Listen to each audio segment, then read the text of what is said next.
junta ishaalal junta wayyaane hordoftoota amantaa islaamata naannoo ji'oota tokko oliif xoomer turte jedhe Finfinneetti argamna. Iddoo yookaan bakki addabaabaayii masqalaati bakka warra amantaa qofa osoo hin taane warri muuziqaa siyaasaaf falaasama hunditti wal ga'u Itoophiyaa biyya Hamad jiddugalee ammoo Addis Ababaa lafa aadaaf seenaati lafa Oromoo waggoota 3-4 duratti akka nama qofa osoo hin taane akka bofaa wayyaaneen irratti ba'ame.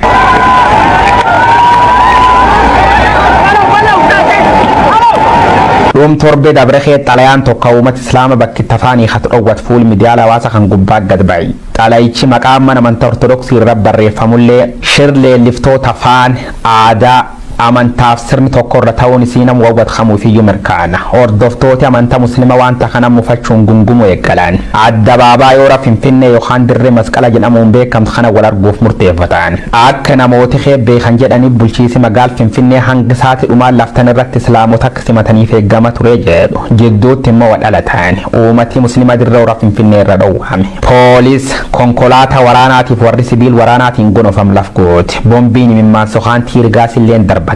Uummati muslimaalleen akkan jechuun mootummaa baara laf dhufeef deebi'i.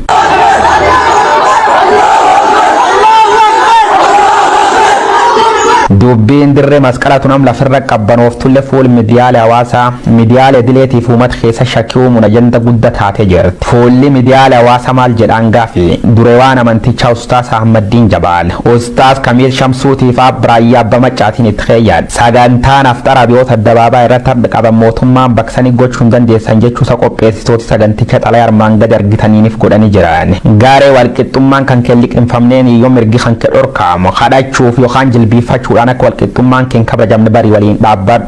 Ifti teessayyuu akkan taat dukkanti teessan maal akka taatu hubannee jirra. Warri lammi lamaffa ta'uu jiraatti amantanii fudhatan sagantaa faxirii biyyoota addabaabaa irraa fuun mirgisaati jechuun uummatatti. Namni kun jechuun Ahmaddiin Jabaalitti fufuun uummata musliima walqixxummaa malee lamummaa sadarkaa lamaffaan fudhadh jedhee faxiriin jarii qopheesseef kan fakkaatu jechuun suura waraana maxxanse. Gochaarraa kun hin biyyiti harkeennu akka jirtu waan agarsiis fakkaata. Kun affeera fixariiti jechuun ka gaafata Abiraayyaa Abba Maccatuur mirga lamummaa keenya eenyuufiyyuu dabarsine laannu. Kun immoo Ustaas Kamiil Shamsuuti saganticha eegaluun dur waan kan maxxanse akkan jechuun akeekachiisullee waan taateef hin fakkaatu. Guyyaa irra dirree warraaqsa yookaan masqalaa sagantaan afxirii daandii koree qindeessituutiin qophiin isa xumurame gaggeeffamuuf saatti muraasa ta'eef. Kaayoon saganticha nageenyaaf jaalallabsuu ta'uu wajiin daaraan midhaagee bif midhaag biyyatti addunyaatti ibsu akka danda'u hunduu ga'e saba'uu qaba. Sochiin faallaa ka godhamta kam walqixxummaaf abba biyyummaa uummata musliima gaafi keewwan galchuuf fudhatama hin qabu. Uummati tokkummaaf nageenyaaf jecha mirgisa yeroo dhiibamu obsaan dabarsuun kabajummaan daaraan mirgisa sarbamuuf socho'uun mirgisa obsaan eeggatuuf akka kutate lafa kaafeera. Faayidaa walootiif socho'uman kabira ukkaamsan of qofaaf jiraachuuf qaam sochoo gar jidduu fiduun kan danda'an mirguutuun qabsaa'u. Kanuma jedhoo son xumuriin dubbiin bad. Achiin booda waan takkan jechuun viidiyoo takkatti maxxansee jechuun gumma shanin caalleen akkanatti ibsaati. We are in different world biyya akka akka jiran jechuusaati. Uummata islaama qofa son taane namni dhugaaf dhaabbatu hundi waan uumameen gaddu isa tilmaamuun hin ulfaatu. Haadireen mootummaa tokko tokkolleen dubbiin dabtaa amananii waan fudhatan fakkaatan. Taan immoo dubbiin dhimma amantaa qofa son taane Gibxi tarka keessa qabaa jechuu jiru. Wanni amma ajanda feesbuukii dhuunfate jiru kun ka'umsiisa dhimma amantaatii miti. Jaalannus jibbinus beeknes ta'e wallaallus dubbiin dubbi siyaasaati. Maddi isa keessa ta'ulle ala ta'ulle siyaasaa. Kan irra kaaf dirreen masqala hundaafuu qabeenyi walooti irreechaaf arafaaf masqalaaf walqixa tajaajila. Asiifacha harkisu kalakkifnu itti gaafatama biiroo aadaaf turizimii Oromiyaa jedhe. Waan mootummaa Itoophiyaa irra dhiyaatu hundi dursa deebii kennuun loltu muummichi ministeera kafakkaataa Bitaayyee Dandaa immoo saba ayyoo madaalam jechuun itti keeyyaata. Lamiileen cufu walqixa jedhaa Bitaayyee Dandaa amantaa afaan sanyii koorniyaaf sababuuma biraatiin lamiilee wal dabarsuun hin ta'u.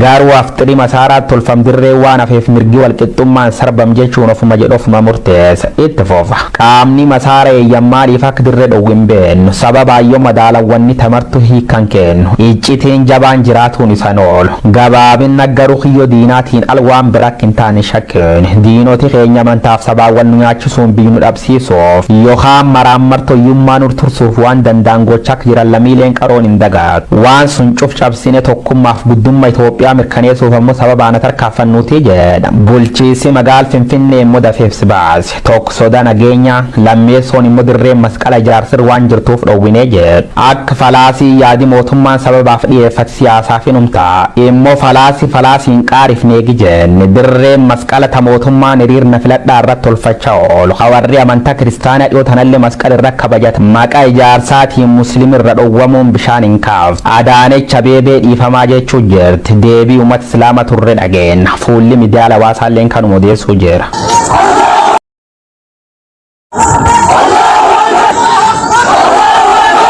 Junta ishaalal junta wayyaane hordoftoota amantaa islaamata naannoo ji'oota tokko oliif xoomer turte jedhe Finfinneetti argamna. Iddoo yookaan bakki addabaabaayii masqalaati bakka warra amantaa qofa osoo hin taane warri muuziqaa siyaasaaf falaasama hunditti wal ga'u. Itoophiyaa biyya Hammadi jiddu galee ammoo Addis Ababaa lafa aadaaf seenaati lafa Oromoo waggoota 3-4 duratti akka nama qofa osoo hin taane akka bofaa wayyaaneen irratti ba'ame.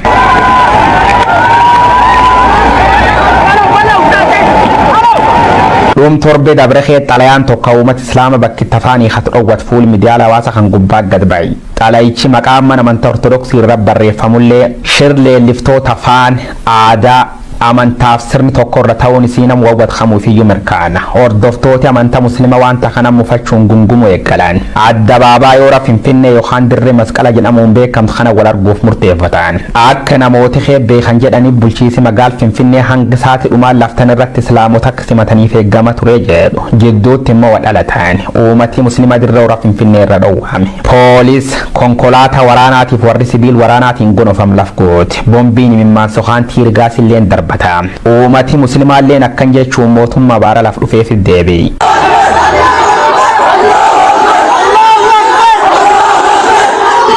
Dubbiin dirree masqala tunam lafirra qabbanooftulle fuul miidiyaalee hawaasaa miidiyaalee dileetiif uummata keessa shakkii uumuun ajanda guddaa taatee jirti. Fuulli miidiyaalee hawaasaa maal jedhaan gaafi dure waan amantichaa Ustaas Ahmaddiin Jabaal Ustaas Kamiil Shamsuutiif Abiraayyaa Abba Maccaatiin itti keeyyaadha. Sagantaan aftara biyyoota addabaabaa irratti adda qaban mootummaan baksanii gochuu hin dandeessan jechuusa qopheessitooti saganticha xalayaan armaan gad argitaniif godhanii jiran.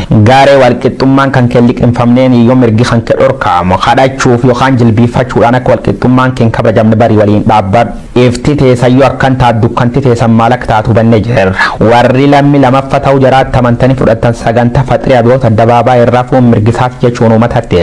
Namni kun jechuun Ahmaddiin Jabaalitti fufuun uummata musliima walqixxummaa malee lamummaa sadarkaa lamaffaan fudhadhu jedhee faxiriin jarii qopheesseef kan fakkaatu jechuun suura waraana maxxanse. Gochaarraa kun hin biyyiti harkeennu akka jirtu waan agarsiis fakkaata. Kun affeera fixariiti jechuun ka gaafata Abiraayyaa Abba Maccatuur mirga lamummaa keenya eenyuufiyyuu dabarsine laannu. Kun immoo Ustaas Kamiil Shamsuuti saganticha eegaluun dur waan kan maxxanse akkan jechuun akeekachiisullee waan taateef hin fakkaatu. Guyyaa irra dirree warraaqsa yookaan masqalaa sagantaan afxirii daandii koree qindeessituutiin qophiin isa xumurame gaggeeffamuuf sa'aatii muraasa ta'eef. Kaayoon saganticha nageenyaaf jaalallabsuu ta'uu wajjiin daaraan midhaagee bif midhaag biyyatti addunyaatti ibsu akka danda'u hunduu ga'e saba'uu qaba. Sochiin faallaa ka godhamta kam walqixxummaaf abba biyyummaa uummata musliima gaafa keewwan galchuuf fudhatame hin qabu. Uummata tokkummaaf nageenyaaf jecha mirgisa yeroo dhiibamu obsaan dabarsuun kabajuun manni daaraan mirgisa sarbamuuf socho'uun mirgisa obsaan eeggatuuf akka kutate lafa kaafeera. Faayidaa walootiif socho'uu manni kabira ukkaamsan of qofaaf jiraachuuf qaam socho'u gar jidduu fiduun kan danda'an mirguutuun qabsaa'u. Kanuma jedhoo son xumuriin dubbiin baad. Achiin booda wanta akkan jechuun viidiyoo takkatti maxxansee jechuun gumma shanin caalleen akkanatti ibsaati. We are in different world biyya akka kee jiran jechuusaati. Uummata islaama qofa son taane namni dhugaaf dhaabbatu hundi waan uumameen gaddu isa tilmaamuun hin ulfaatu. Haadireen mootummaa tokkolleen dubbiin dabtaa wamananii waan fudhatan fakkaatan. Taan immoo dubbiin dhimma amantaa qofa son taane Gibxi tarka keessa qabaa jechuu jiru. Wanni amma ajanda feesbuukii dhuunfate jiru kun ka'umsiisa dhimma amantaatii miti. Jaalannus jibbinus beeknes ta'e wallaallus dubbiin dubbi siyaasaati. Maddi isa keessa ta'ulle ala ta'ulle siyaasaa. Kan irra kaaf dirreen masqala hundaafuu qabeenyi walooti irreechaaf arafaaf masqalaaf walqixa tajaajila. Asiifacha harkisu kalakkifnu itti gaafatama biiroo aadaaf turizimii Oromiyaa jedhe. Waan mootummaa Itoophiyaa irra dhiyaatu hundi dursa deebii kennuun loltu muummichi ministeera ka fakkaataa Bitaayyee Danda'a immoo sababaayyoo madaalam jechuun itti keeyyaata. Lamiileen cufu walqixi jedhaa Bitaayyee Danda'a amantaa afaan sanyii koorniyaaf sababuma biraatiin lammiilee wal dabarsuun hin ta'u garuu afxirii masaaraa tolfamdirree waan hafeef mirgi walqixxummaan sarbam jechuun ofuma jedhu ofuma murteessa itti fufa qaamni masaara eeyyammaadhiif akka dirree dhowwin beennu sababaayyoo madaalawwanni tamartu hiikan kennu iccitiin jabaan jiraatuun isan oolu gabaabin naggaruu kiyyoo diinaatiin al waan birak hin taane shakkeen diinoti keenya amantaaf sabaawwan nu nyaachisuun biyyuu dhabsiisuuf yookaan maraammartoyyummaa nur tursuuf waan danda'an gochak jiran lammiileen qaroon hin dagaatu waan sun cuf cabsine tokkummaaf guddummaa Itoophiyaa mirkaneessuuf ammoo sababaana tarkaanfannuuti jedha bulchiisi magaal Finfinnee immoo dafeefsi baase tokko soda nageenya lammeessoon immoo dirreen masqala ijaarsir waan jirtuuf dhowwinee jedhu akka falaasii yaadi mootummaan sababaaf dhiyeeffate siyaasaaf hinumtaa immoo falaasiin qaarifneegi jenne dirreen masqala ta mootummaan hiriirna filadhaa irratti tolfachaa oolu hawarri amantaa kiristaanaa dhiyoo tanallee masqala irra kabajata maqaa ijaarsaatiin musliimi irra dhowwamuun bishaan hin kaaftu Adaanecha Abeebee dhiifamaa jechuu jirti deebii uummata islaama turre dhageenya fuulli miidiyaa hawaasaalleen kanuma odeessuu jira.